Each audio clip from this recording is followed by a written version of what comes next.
Kamalapuram YCP అధినేత మాజీ CM Jagan సొంత జిల్లా కడపలోని కీలకమైన నియోజకవర్గం.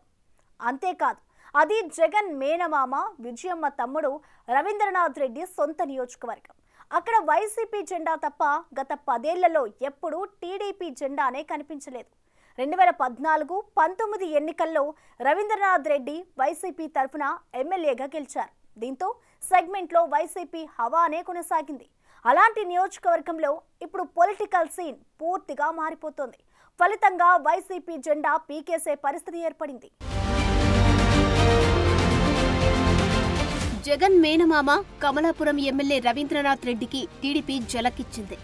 వైసీపీ చేతిలో ఉన్న కమలాపురం పురపాలక సంఘం టీడీపీ వశమైంది. సీఎం చంద్రబాబు చేస్తున్న అభివృద్ధి, సంక్షేమ కార్యక్రమాలకు ఆకర్షితులు కావడంతో పాటు టీడీపీ రాష్ట్ర ఉపాధ్యక్షుడు పుత్తా నరసింహారెడ్డి, ఎమ్మెల్యే కృష్ణ చైతన్య రెడ్డి నాయకత్వంపై నమ్మకంతో పురపాలక సంఘం చైర్పర్సన్ మర్పూరి మేరీ, కౌన్సిలర్లు షేక్ నూరి, రాజేశ్వరి, సలీలా, నాగమణి టీడీపీలో చేరుతున్నట్లు ప్రకటించారు. దీంతో గతంతో పాటు తాజాగా చేరిన కౌన్సిలర్లతో టీడీపీ సంఖ్యాబలం 10కి చేరగా వైసీపీ బలం 8కి పడిపోయింది. పదం సంక్షేమం అన్ని చేస్తున్న కార్యక్రమాలు చూసి గౌరవ ముఖ్యమంత్రి గారు ఆయన ఈ కొద్ది రోజుల్లోనే చేపట్టిన కార్యక్రమాలు, అభివృద్ధి పనులు చూసి కమలాపురం నగరపాలక సంస్థ, నగర పంచాయతీకి సంబంధించిన మున్సిపల్ చైర్మన్ గారు మర్పూర్ మేరీ గారు, అలాగే కౌన్సిలర్లు షేక్ నూరి గారు, నాగమణి గారు, రాజేశ్వరి గారు, ఝాన్సీ గారు 5 మంది కూడా ఈరోజు తెలుగుదేశం పార్టీలో చేరడానికి ముందుకు వచ్చారు. ఇది సంతోషదగ్గ విషయం. ఎందుకనంటే ఊరు డెవలప్ అవ్వాలి, అభివృద్ధి చెందాలి అని అంటే అందరూ కలిసికట్టుగా పనిచేయాలి. వాళ్ళందరి సహకారంతో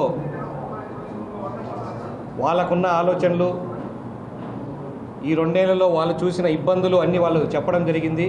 అవి మనం ఎలా తీర్చాలని కూర్చొని మాట్లాడిన తర్వాత తెలుగుదేశం పార్టీ అయితే ఇది ఖచ్చితంగా తీర్చి ఊరికి మంచి చేయగలని నమ్మి వాళ్ళు ఈరోజు పార్టీలో చేయడం జరుగుతూ ఉంది. మున్సిపల్ చైర్మన్ పీఠం తెలుగుదేశంకు దక్కినట్లయింది. త్వరలో పురపాలక సర్వసభ్య సమావేశం నిర్వహించి చైర్మన్ను ఎన్నుకునేందుకు టీడీపీ సన్నాహాలు చేస్తోంది. వైసీపీకి మిగిలి ఉన్న 8 మంది కౌన్సిలర్లలో మరికొందరు కూడా టీడీపీలో చేరే అవకాశం ఉందంటున్నారు. వైసీపీ అధినేత జగన్ మేనమామ రవీంద్రనాథ్ రెడ్డి కమలాపురం నుంచి గతంలో ఎమ్మెల్యేగా ప్రాతినిధ్యం వహించడంతో పాటు ఇటీవల పార్టీ జిల్లా అధ్యక్షుడిగా నియమితులయ్యారు. గత 2 ఎన్నికల్లో రవీంద్రనాథ్ రెడ్డి కమలాపురం నుంచి పుత్తా నరసింహారెడ్డిపై విజయం సాధించారు. 2014లో 5,000 ఓట్ల తేడాతో గెలిచిన జగన్ మేనమామ 2019లో దాదాపు 27,000 ఓట్ల మెజారిటీతో విజయం సాధించి కమలాపురంలో తనకు ఎదురులేదని ధీమా వ్యక్తం చేశారు. అయితే గత ఎన్నికల్లో పుత్తా నరసింహారెడ్డి వారసుడు పుత్తా కృష్ణ చైతన్యరెడ్డి దాదాపు 26,000 మెజారిటీ సాధించి కమలాపురంలో టీడీపీ జెండా పాతారు. రవీంద్రనాథ్ రెడ్డి ఓటమి తర్వాత కమలాపురంలో వైసీపీకి వరుస ఎదురు దెబ్బలు తగులుతున్నాయి. గతంలో మున్సిపల్ ఎన్నికల్లో వైసీపీ నుంచి 15 మంది, టీడీపీ తరపున 5 కౌన్సిలర్లు ఎన్నికయ్యారు.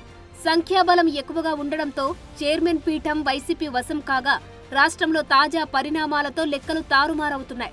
కమలాపురం పురపాలక సంఘం వైసీపీ చేతిలో ఉండడంతో అభివృద్ధికి ఆటంకంగానే మారిందని ఆ పార్టీ నేతలు చెబుతూ రవీంద్రనాథ్ రెడ్డికి జలకిచ్చారు. కమలాపురం నగర పట్టణ ప్రజల క్షేమం కొరకు, మరి సంక్షేమం కొరకు ఆగిపోయిన ప్రతి పనిని చక్కగా జరిపించి సుందరమైన కమలాపురంగా చేయాలని ఆయన ఆలోచించారు. ఆయన ఆలోచనలో భాగంగా మేము కూడా ఆయనకు సహకరించి ఆయన వెంట ఉంటూ కమలాపురం ప్రజలకు కావలసినటువంటి ప్రతి వసతిని, ప్రతి పనిని జరిగించాలని, దానికి సహకారం మేము కూడా తనకు అందించి కమలాపురం ప్రజల క్షేమం మేము చూడాలని ఈరోజు పార్టీలో చేరడం జరిగింది. ఆగిపోయిన ప్రతి పనిని, ఫ్లైఓవర్ అయితేనేమి, పైప్ లైన్స్ అయితేనేమి, రోడ్లు అయితేనేమి, ప్రతి ఒక్కటి ఆ వచ్చిన ఫండ్స్లో ప్రజలందరికీ క్షేమంగా పని చేసి సహకరించి సుందరమైన కమలాపురంగా చేయాలని ఈరోజు మేము ఇక్కడ చేరినాము. ఇటీవల వీరపు నాయుడుపల్లె జెడ్పీటీసీ సభ్యుడు వైసీపీకి రాజీనామా చేశారు. తాజాగా జెడ్పీటీసీ మాజీ సభ్యుడు మస్తాన్తో పాటు వైసీపీ నేతలు సుబ్బారాయుడు, రాజారెడ్డి, ఖాద్రి టీడీపీ తీర్థం పుచ్చుకున్నారు. గత వైసీపీ ప్రభుత్వం కమలాపురాన్ని అన్యాయంగా పురపాలక సంఘంగా మార్చారని, పంచాయతీగా ఉంటేనే ప్రజలకు మేలు జరిగిందని పుత్తా నరసింహారెడ్డి అన్నారు. త్వరలో పురపాలక సర్వసభ్య సమావేశం నిర్వహించి పురపాలక సంఘంగా ఉండాలా లేక గ్రామ పంచాయతీగా మార్చాలా అనే నిర్ణయం తీసుకుంటామని వివరించారు.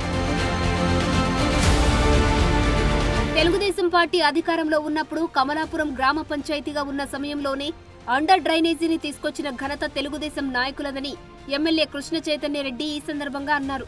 తర్వాత అధికారంలోకి వచ్చిన వైసీపీ అండర్ డ్రైనేజీ పనులను ఆర్థికంగా సంపాదించుకోవడానికి ఉపయోగించుకుందని విమర్శించారు. నగర పంచాయతీ కాకముందు పంచాయతీలో ఉన్నప్పుడే అప్పుడు మా నాన్నగారు అండర్ గ్రౌండ్ డ్రైనేజ్ శాంక్షన్ చేయించుకొచ్చారు. పంచాయతీకి అండర్ గ్రౌండ్ డ్రైనేజ్ అన్న టైంలో కూడా శాంక్షన్ చేసుకొచ్చి అడ్మినిస్ట్రేషన్ శాంక్షన్ కూడా అయిపోయిన తర్వాత వైఎస్ఆర్సీపీ ప్రభుత్వం వచ్చిన తర్వాత దాన్ని ఓన్లీ కాసుల కకృతి కోసం దాన్ని ఓపెన్ డ్రైనేజ్ కింద కన్వర్ట్ చేసి ఆ ఫండ్స్ అంతా వేసేసి అవి కూడా పూర్తి చేయకుండా చాలా దారుణమైనటువంటి పనులు చేసి ఉన్నారు. అవన్నీ కూడా కరెక్ట్ చేసి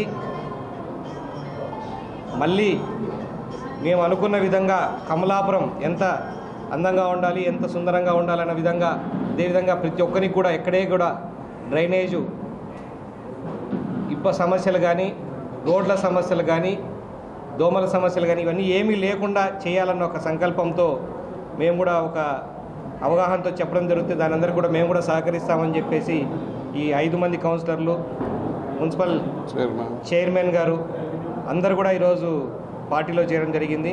వాళ్ళందరి ఆలోచనలు మా ఆలోచనలు కలిపి కమలాపురం అభివృద్ధికి పాటుపడతాం.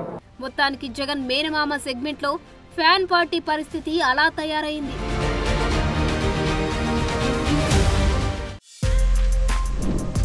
For more videos like this, subscribe Big TV channel.